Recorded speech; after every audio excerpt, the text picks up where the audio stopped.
programang ito ay rated SPG. Striktong patnubay at gabay ng magulang ang kailangan. Maaaring may masiselang tema, lengguwahe, karahasan, sexual, horror o droga na hindi angkop sa mga bata.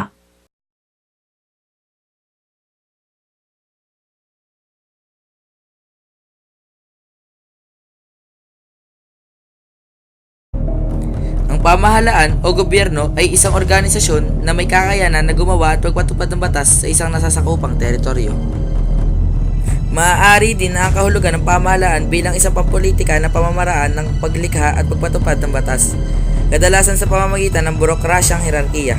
Sa ganitong kahulugan, hindi inaayunan bilang isang pamahalaan ng isang purong despotikong organisasyon na kinokontrol ang isang masasakupan na walang sinasaad na batas.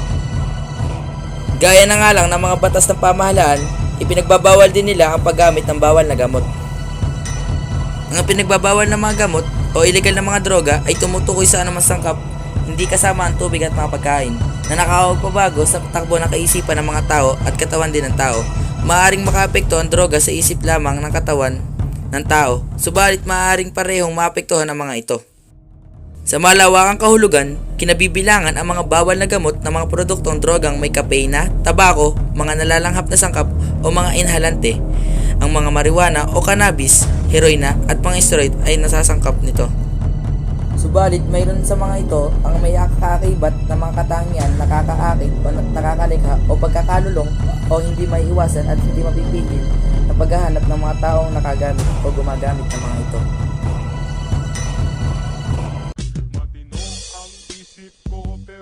Sabog na. Alam ko ang tama't mali, pero ako'y sabog na.